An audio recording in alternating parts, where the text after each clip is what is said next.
Nah, ini strategi untuk membangun kembali diri dan jalan tentang harapan. Ini nanti silahkan kamu pelajari satu-satu. Yang pertama, biasakan self-talk, tapi yang positif. Ngomong sama diri sendiri yang positif-positif. Jangan sering dimarahi. Banyak orang suka marahi dirinya sendiri. Kalau gagal kan kamu selalu memarahi dirimu. Ada yang tidak cocok kamu marahi. Saya kecewa Pak dengan diri saya. Harusnya saya itu rajin tahajud dulu. Sekarang kok begini saya. Sekarang kok males ngaji aku Pak. Jadi kamu marahi terus dirimu. Lebih enak lakukan self-talk yang positif. Wah, sekarang saya lebih merdeka, lebih bebas Pak, tidak kayak dulu. Maka sekarang saya harus milih yang baik-baik. Nah, itu self-talk. Saya pasti bisa kok Pak. Saya mampu pasti. Nah, itu self-talk. Kayak pernah saya contohkan kalau kamu nonton TV acara Benteng Takeshi itu. Gitu kan kalau mau loncat orangnya, aku pasti bisa gitu. Ya, pokoknya aku mampu. Terus lari-lari kecemplung, tidak apa-apa. Tapi kan sudah positif mentalnya sejak awal. Jadi lakukan self-talk yang baik. Jadi misalnya kamu mau ujian masuk ruang kelas itu, aku pasti bisa, aku pasti bisa. Begitu baca soalnya langsung lemes. Oke. Terus, nah, refleksi tentang kesulitan. Kira-kira yang menghambatku apa? Tidak apa-apa. Aku ingin sih kumlot, tapi mungkin ini akan menghambat. Terus memikirkan target tadi sebagai tantangan. Jadi kamu punya harapan kan, jadikan harapan itu tantangan. Orang itu kan kalau ditantang biasanya lebih gairah, lebih ganas. Jadi jadikan harapanmu adalah tantangan dalam hidupmu. Terus pikirkan kembali kesuksesan masa lampau. Bayangkan dulu kamu sukses kan seneng. Besok ketika kamu sukses pasti seneng bahkan double. Dulu kamu lulus SMA senengnya seperti apa sampai kamu nyoret-nyoret baju. Kamu lulus S1 lebih seneng dari itu pasti. Besok lulus S2 lebih senengnya lebih tinggi lagi apalagi S3. Nah itu kan membayangkan kesenangan ini akan memotivasimu. Terus coba dengarkan cerita, baca cerita tentang orang-orang sukses. Berteman dengan orang-orang yang bisa share tentang tujuanmu tadi. Itu akan membantu. Cari role model yang bisa ditiru. Kalau cita-citamu jadi dokter, ya cari dokter yang bisa ditiru. Kalau mau jadi dukun, ya dukun yang bisa kamu tiru. Kalau jadi yang bisa diimitasi. Terus kalau ini di luar itu tapi penting, makan, olahraga, istirahat. Karena kamu butuh tenaga. Kalau ini tidak usah dipikir, dijalani saja. Pendukung utamanya itu kurang istirahat, sangat berpengaruh, apalagi kurang makan. Olahraga maksudnya arahnya ke kesehatan. 3 hal itu, jaga kesehatan. Yang selanjutnya menurut saya perlu dilatih tertawa pada diri sendiri. Terutama pada saat kamu stuck. Stuck itu macet. Ketawakanlah betapa lucunya dirimu. Jadi tadi kan saya bilang banyak orang memarahi dirinya sendiri. Mending kamu tertawai dirimu sendiri. Ya meskipun tidak harus sambil ngakak-ngakak, ngikik-ngikik.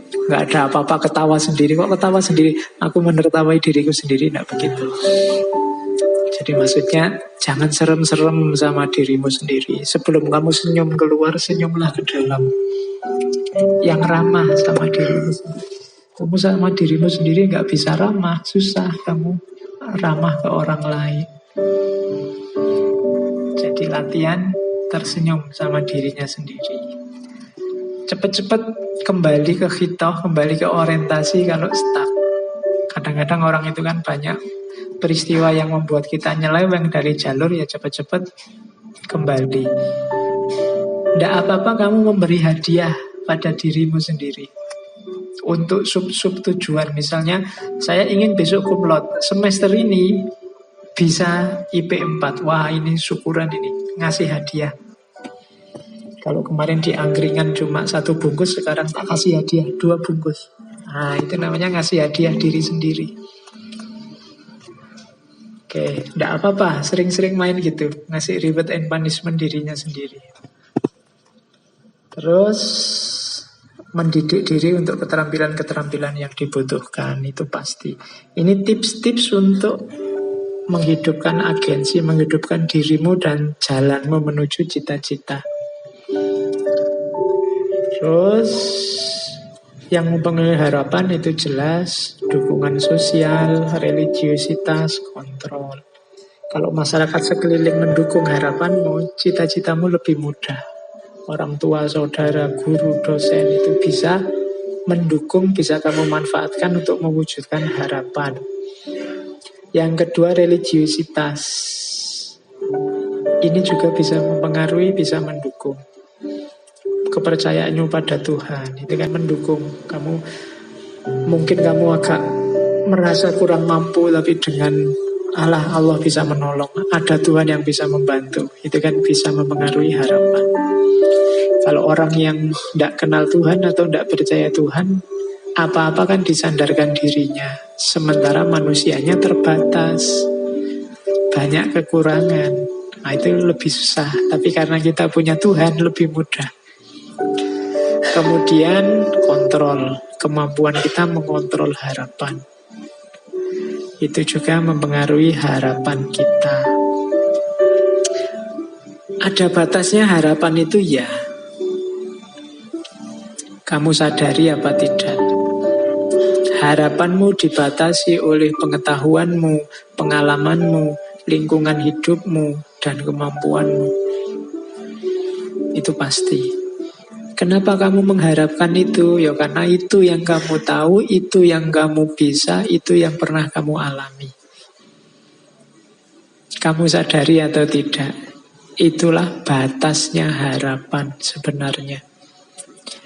Yang kedua, batasnya harapan itu usahamu. Maksudnya usaha itu apa? Setinggi apapun harapanmu, sejauh apapun harapanmu, kuncinya tidak pada yang tinggi atau yang jauh itu, tapi pada usahamu.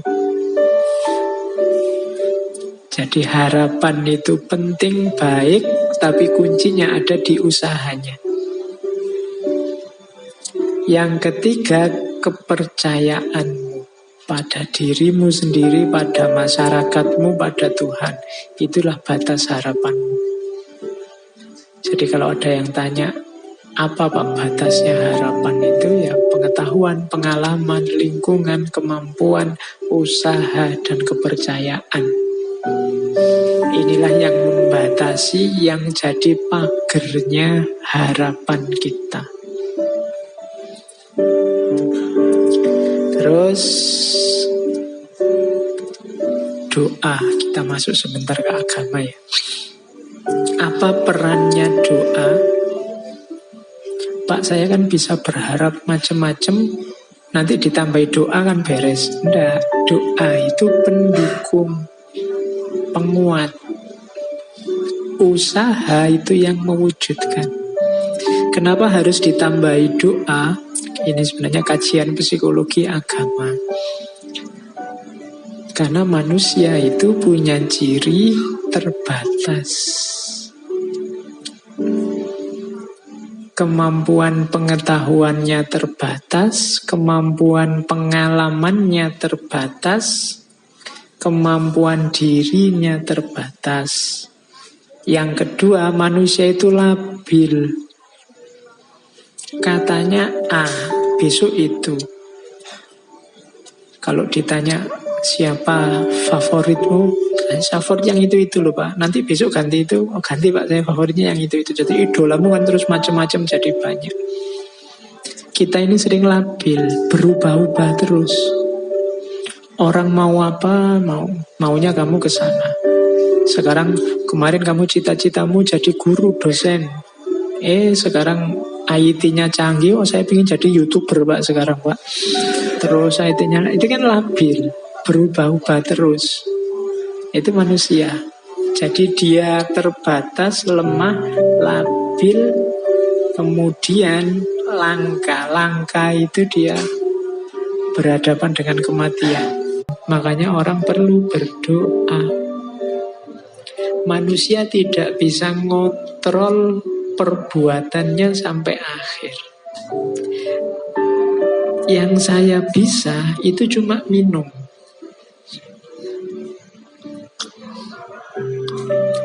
Tapi hilang atau tidak rasa haus itu aku tidak kuasa.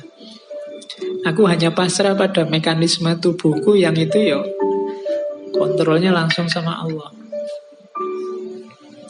Kalau Allah ngasih rasa puas, lega lah aku dan tidak ingin minum lagi. Makanya ada orang sudah minum banyak masih haus.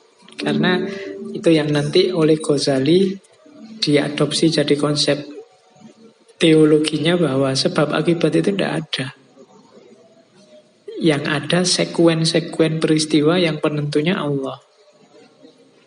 Jadi doa itu adanya di situ. Ternyata kita tidak kuasa 100% atas usaha kita. Maka kita perlu berdoa, minta pada yang maha kuasa. Gunanya dua, selain minta mengabulkan keinginan kita, juga sebagai sandaran atas kelemahan kita. Tadi di depan ada teori bahwa harapan itu paradok. Tapi kalau ditambah doa, paradoknya bisa hilang. Kenapa? Kalau harapan tidak terpenuhi, bagi yang punya Tuhan gampang. Tuhan belum mengizinkan. Kamu bisa bersandar ke sana. Kita menginginkan, tapi kalau Allah punya keinginan yang berbeda, yang terwujud pasti keinginannya Allah juga. Kalau yang beragama punya sandaran. Jadi bisa mengatasi tadi paradok harapan. Jadi harapan hubungannya sama usaha plus doa. Itu makanya Allah itu sangat sayang pada kita. Bahkan untuk berdoa pun kita dikasih momen minimal sehari 5 kali. Dan boleh kamu tambah sebanyak apapun kamu mau untuk bertemu dan meminta. Bahkan Allah yang merintahmu untuk berdoa. Kan harusnya kamu yang berinisiatif berdoa. Tapi ud'uni astajib lakum. Berdoalah pasti tak jawab. Nah itu kan yang maha kuasa yang mengundangmu untuk berdoa. Karena Allah ngerti benar situasi konkret kehidupan kita.